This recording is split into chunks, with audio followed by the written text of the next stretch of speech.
Hello friends, welcome to my YouTube channel. તો 11સ નજીક આવી રહી છે અને 11સમાં ખાઈ શકાય તેવી આજે હું તમારી સાથે બે ફરાળી અલગ અલગ રેસીપી લઈને આવી છું, જેમાં આપણે સૌપ્રથમ બનાવીશું સાબુદાણાની પેટીસ।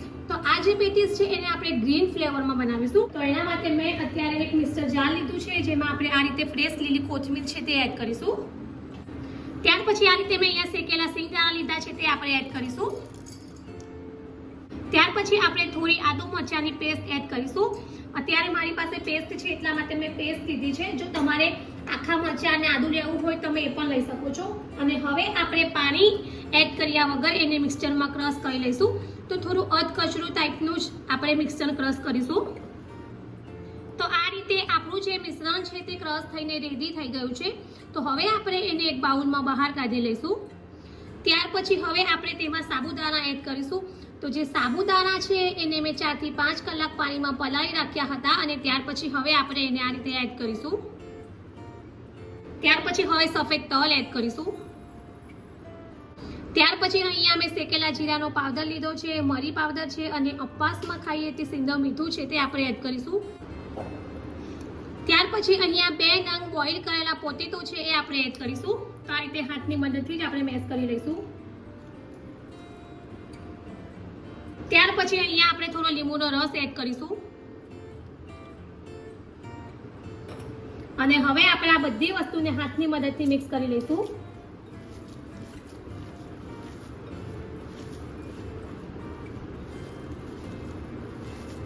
તો ફ્રેન્ડ્સ, તમે ઉપવાસમાં સાબુદાણાની પેટીસ છે, ટિક્કી છે ઘણીવાર બનાવતા હશો, પણ જો આ રીતે ગ્રીન ફ્લેવર વાળી ક્યારેય ન બનાવી હોય તો એકવાર જરૂરથી ટ્રાય કરજો। ટેસ્ટમાં આ જે ફ્લેવર છે તે ખૂબ જ સરસ લાગે છે।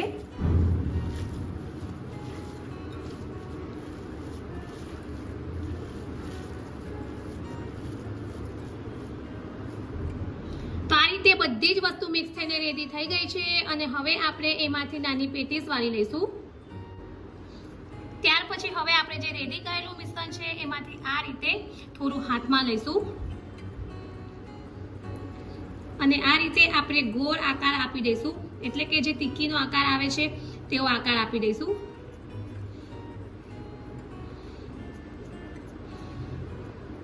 તો આ રીતે આપણી પેટીસ બનીને રેડી થઈ ગઈ છે અને બીજી બધી પેટીસને પણ આપણે આ જ રીતે રેડી કરી લઈશું। તો આ રીતે તમે જોઈ શકો છો કે આપણે સાબુદાણાની બધી જ પેટીસને આ રીતે બનાવીને રેડી કરી લીધી છે અને હવે આ જે પેટીસ છે એને આપણે ફ્રાય નથી કરવાની, પણ નોનસ્ટિક પેનમાં સેલો ફ્રાય કરીશું। ખૂબ જ ઓછા તેલમાં આપણે બનાવવાના છીએ અને ખૂબ જ હેલ્ધી એવી છે। તો આપણે એને હવે સેલો ફ્રાય કરી લઈશું। તો જે રેડી કરેલી સાબુદાણાની પેટીસ છે એને સેલો ફ્રાય કરવા માટે મેં અત્યારે નોનસ્ટિક પેન લીધી છે, જેમાં આપણે થોડું ઓઇલ એડ કરીશું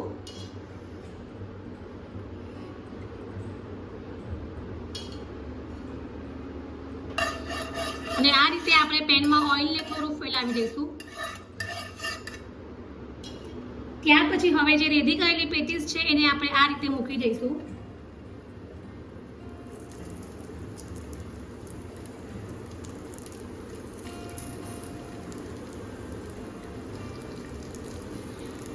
તો પેટીસને આપણે મીડિયમ ગેસ પર જ ફ્રાય કરીશું અને થોડી ગોલ્ડન બ્રાઉન રંગની થાય ત્યાં સુધી ફ્રાય કરી લઈશું। તો જે પેટીસ છે તે એક બાજુ શેકાઈ ગઈ છે તો બીજી બાજુ આપણે ફેરવીને શેકી દઈશું। એક બાજુ જે પેટીસ છે તે ગોલ્ડન બ્રાઉન રંગની શેકાઈ ગઈ છે અને બીજી બાજુ પણ આપણે એને આ જ રીતે શેકી લઈશું। તો ફ્રેન્ડ્સ, ઘણીવાર એવું થતું હોય છે કે આપણે ઉપવાસમાં ઓઇલ વાળું ખાવાનું એવોઇડ કરતા હોઈએ છીએ, એટલે કે આપણને ફ્રાય કરેલું નથી ખાવું ગમતું। તો તમે આ રીતે ખૂબ જ ઓછા તેલમાં સાબુદાણાની ટિક્કી બનાવીને ખાઈ શકો છો। તો તમે જોઈ શકો છો કે આ રીતે આપણી જે સાબુદાણાની પેટીસ છે તે બંને બાજુ ગોલ્ડન બ્રાઉન રંગની થઈને શેકાઈ ગઈ છે। તો હવે આપણે એને એક પ્લેટમાં બહાર કાઢી લઈશું અને બીજી બધી પેટીસને પણ આપણે આ જ રીતે શેકી લઈશું।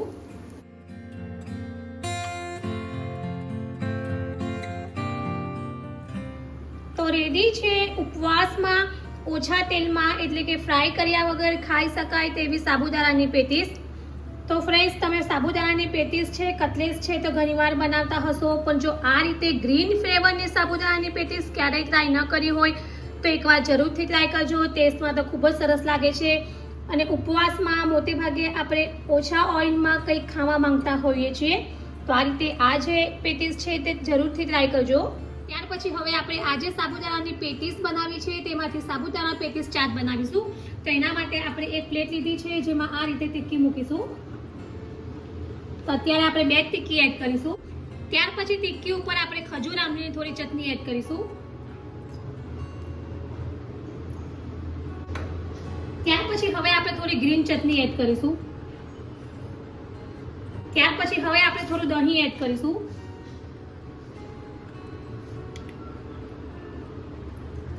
ત્યાર પછી ઉપરથી થોડા દાડમના દાણા એડ કરીશું. ત્યાર પછી આપણે જે ઉપવાસમાં ફરાળમાં ખાઈએ છીએ તે ચેવડો લીધો છે મેં ફરાળી, તે આપણે એડ કરીશું.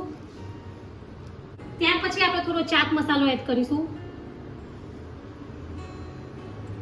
ત્યાર પછી લાસ્ટમાં થોડી કોથમીર એડ કરીશું, જેના વગર આપણી જે ચાટ છે તે અધૂરી છે. તો ફ્રેન્ડ્સ, તમે આ જે સાબુદાણાની પેટીસ બનાવી છે એમાંથી આ રીતે ચાટ બનાવીને પણ ખાઈ શકો છો. અને અત્યારે મેં જે પણ ચટણી યુઝ કરી છે તે બધી આપણે ઉપવાસમાં ખાઈએ તે જ ચટણી છે. તો ફ્રેન્ડ્સ, આજે સાબુદાણાની પેટીસ છે તેમાંથી એક પેટીસ તો આપણે બનાવી જ છે, સાથે સાથે આપણે એને ચાટના સ્વરૂપમાં પણ બનાવી દીધી છે. તો તમને જેમ યોગ્ય લાગે તેમ તમે બનાવીને ખાઈ શકો છો.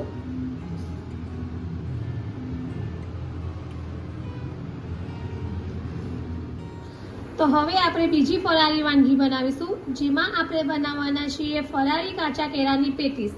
તો એના માટે મેં અત્યારે આ રીતે બોઇલ કરેલા જે કાચા કેળા આવે છે તે લીધા છે. તો હવે આપણે આ જે કાચા કેળા છે એને આ રીતે છીણીની મદદથી છીણી લઈશું.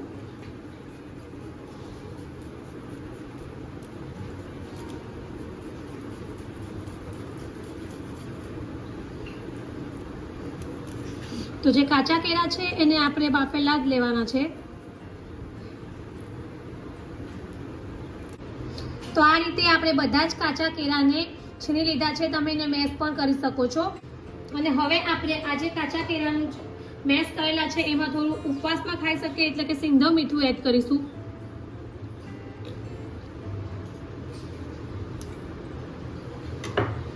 ત્યાર પછી હવે આપણે હાથની મદદથી બધી વસ્તુને મિક્સ કરી લઈશું. ત્યાર પછી અહીંયા મેં જે આપણે ઉપવાસમાં ફરાળી લોટ ખાઈએ છીએ એ લીધો છે. તો એ આપણે થોડો 2 ચમચી એડ કરીશું. અને આ રીતે એકદમ સરસ મિક્સ કરી લઈશું.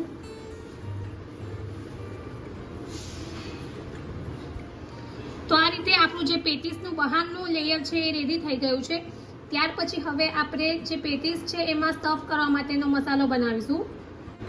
તો પેટીસમાં સ્ટફ કરવા માટેનો મસાલો બનાવવા માટે મેં અત્યારે અડધું જે નાનું બાફેલું કેળું હતું એને આ રીતે મેં છીણી લીધું છે તે એડ કર્યું છે. ત્યાર પછી અહીંયા શેકેલા સિંગદાણા છે જેને મેં અધકચરા રીતે ક્રશ કરી લીધા હતા. ત્યાર પછી વરિયાળી છે, સફેદ તલ છે એ આપણે એડ કરીશું.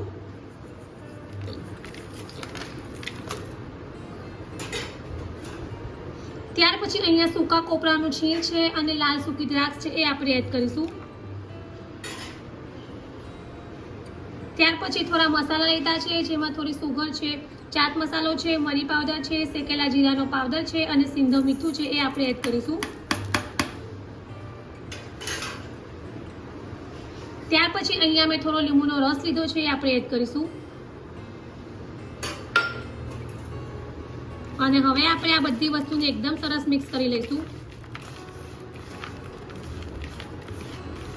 ત્યાર પછી લાસ્ટમાં આપણે થોડા દાડમના દાણા એડ કરીશું અને આ બધી વસ્તુને એકદમ સરસ મિક્સ કરી લઈશું. તો આપણો જે પેટીસમાં સર્વ કરવા માટેનો મસાલો રેડી છે. અને હવે આપણે આ રીતે થોડો મસાલો હાથમાં લઈશું અને આ રીતે આપણે નાની સાઈઝના બોલ્સ બનાવી લઈશું.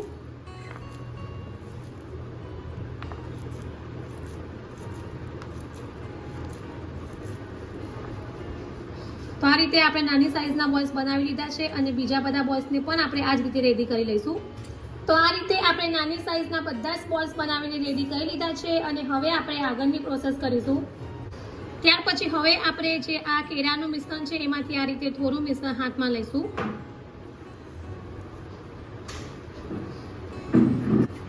આ રીતે થોડું મિશ્રણ હાથમાં લઈશું અને આ રીતે આપણે ટિક્કી આકાર આપી દઈશું. અને ત્યાર પછી હવે આપણે આ જે બોલ્સ બનાવ્યો છે એ વચ્ચે સ્ટફ કરી દઈશું અને આપણે બધી બાજુથી એને પેક કરી દઈશું.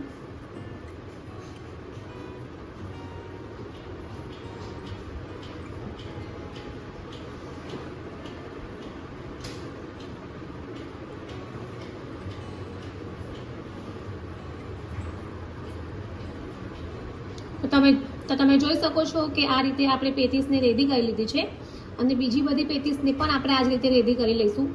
તો આ રીતે હવે આપણે બધી જ પેટીસને બનાવીને રેડી કરી લીધી છે અને હવે પેટીસ છે એને આપણે ઓઇલમાં ફ્રાય કરવાના છીએ. તો હવે પેટીસને ઓઇલમાં ફ્રાય કરવા માટે મેં અત્યારે કાચનો બાઉલ લીધો છે જેમાં ફરારી જે લોટ આવે છે તે લીધો છે. ત્યાર પછી હવે આપણે આ જે પેટીસ બનાવી છે એ એડ કરીશું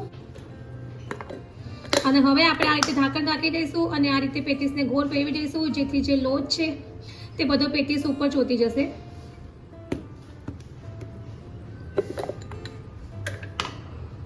તો આ રીતે આપણે પેટીસને રેડી કરી લીધી છે અને બીજી બધી પેટીસને પણ આપણે આ જ રીતે રેડી કરી લઈશું. તો આ રીતે બધી જ પેટીસને મેં જે ફરાળી લોટ આવે છે એનાથી કોટ કરી લીધી છે અને હવે આપણે એને ઓઇલમાં ફ્રાય કરી લઈશું. તો હવે પેટીસને ફ્રાય કરવા માટે મેં ગેસ ઉપર ઓઇલને પહેલેથી જ ગરમ કરવા મૂકી દીધું હતું અને હવે જે પેટીસ છે એને આપણે ઓઇલમાં ફ્રાય કરી લઈશું.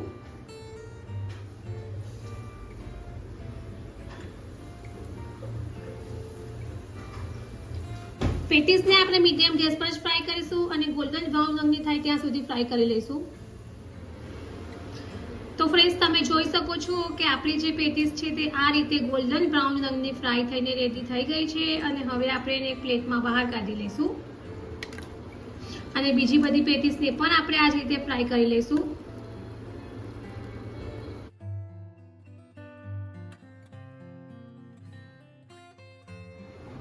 તો રેડી છે ફ્રેન્ડ્સ આપણી ઉપવાસ કે વ્રતમાં ખાવા માટેની ફરાળી કાચા કેળાની પેટીસ. તો ફ્રેન્ડ્સ તમે પેટીસ તો ઘણીવાર બનાવતા હશો પણ જો આ રીતે કાચા કેળાની પેટીસ ક્યારેય ટ્રાય ન કરી હોય તો એકવાર જરૂરથી ટ્રાય કરજો. તો ફ્રેન્ડ્સ જો તમને મારી આ બે અલગ અલગ ફરાળી રેસીપી પસંદ આવી હોય તો મારી ચેનલને લાઈક અને શેર જરૂરથી કરજો અને આવી જ બીજી નવી નવી રેસીપીઓ જાણવા માટે મારી ચેનલને સબસ્ક્રાઈબ કરવાનું ભૂલતા નહીં. તો ફરી પાછા આવી જ નવી રેસીપી સાથે મળીશું. ત્યાં સુધી bye bye and thank you for watching my video.